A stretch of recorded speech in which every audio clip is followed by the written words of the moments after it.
7 Desember 1941 merupakan tanggal yang akan selalu diingat oleh seluruh dunia. Pada pukul 8 pagi waktu setempat, pangkalan Angkatan Laut Amerika Serikat Pearl Harbor di Hawaii diserang oleh Kekaisaran Jepang. Segera setelah serangan tersebut, seperti halnya Blitzkrieg Nazi Jerman di Eropa, Jepang melancarkan Blitzkrieg maritimnya di Asia Tenggara. Apa target utama mereka? Negara kolonial Hindia Belanda dengan segala kekayaan sumber daya alamnya yang amat dibutuhkan industri militer Jepang. Di Hindia Belanda sendiri, rakyat Indonesia telah ratusan tahun dijajah oleh Belanda, dan bagi sebagian besar masyarakat Indonesia, hidup sebagai bangsa terjajah sudah menjadi realita kehidupan yang tidak bisa dilawan. Berbagai macam perlawanan telah dilancarkan, tetapi tidak ada yang berhasil membuat Belanda hengkang. Justru, membuat genggaman mereka terhadap tanah air Indonesia semakin kuat. Akan tetapi, semua itu berubah ketika armada Jepang memasuki perairan Nusantara.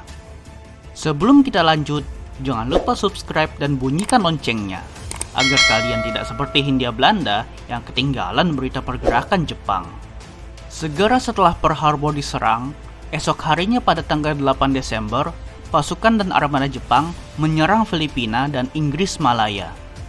Jepang berhasil menguasai Pulau Mindanao serta kota terbesarnya, Davao, pada 20 Desember. Dari kota Davao lah Jepang melancarkan serangannya terhadap Hindia Belanda, dengan serangan pertama ke Tarakan dan Manado pada 11 Januari 1942. Jepang menyerang Balikpapan dan Kendari pada 24 Januari, kemudian Ambon pada 30 Januari. Makassar diserang pada 5 Februari, disusul serangan ke Banjarmasin pada 10 Februari.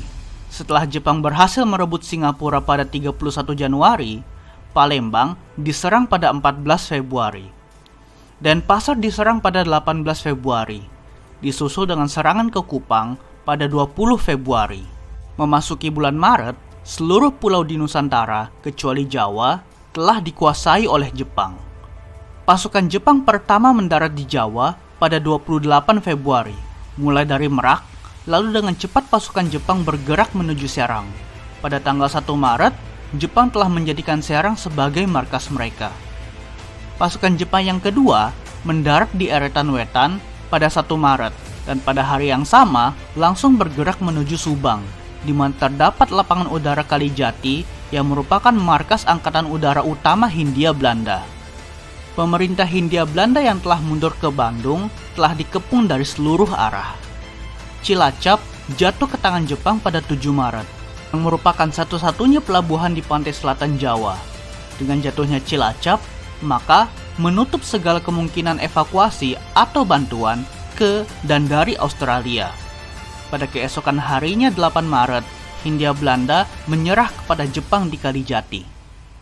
Jika kita lihat laju pergerakan pasukan Jepang, seakan tidak ada perlawanan dari pasukan Hindia Belanda. Satu persatu kota jatuh begitu saja ke tangan Jepang. Mana pasukan kolonial Hindia Belanda yang dikenal sebagai Kenil saat invasi Jepang? Kenil memang melawan, tetapi pasukan Jepang bukan lawan mereka.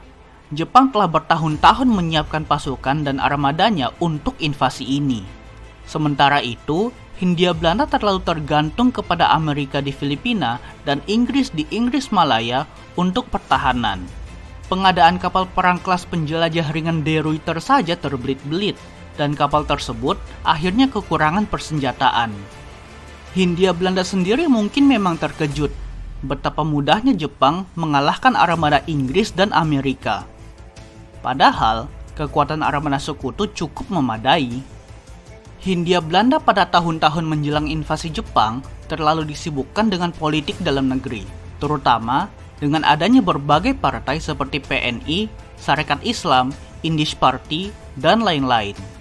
Ini membuat Hindia Belanda kurang peka dengan bahaya yang jauh lebih besar, sehingga saat Jepang akhirnya datang, mereka tidak siap dan tidak berdaya menghadang kekuatan besar Jepang. Inilah alasan mengapa Hindia Belanda begitu mudah dikalahkan oleh Jepang, dan kekalahan ini memiliki efek yang sangat besar terhadap rakyat Indonesia. Rakyat Indonesia setelah menganggap penjajahan sebagai realita kehidupan dan melihat orang Belanda sebagai atasan mereka. Tetapi, setelah melihat betapa mudahnya Jepang mengalahkan Belanda, pandangan rakyat Indonesia terhadap Belanda sebagai bangsa yang superior seketika hancur. Rakyat Indonesia tidak lagi menganggap Belanda sebagai bangsa adidaya, hingga dengan percaya diri memproklamirkan kemerdekaan Indonesia. Karena itulah saat Belanda kembali ke Indonesia pada 20 Oktober 1945, mereka menemukan bangsa yang jauh berbeda dengan yang mereka tinggalkan pada 8 Maret 1942 lalu.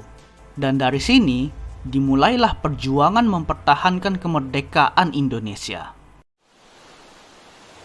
Terima kasih telah menonton video ini sampai akhir.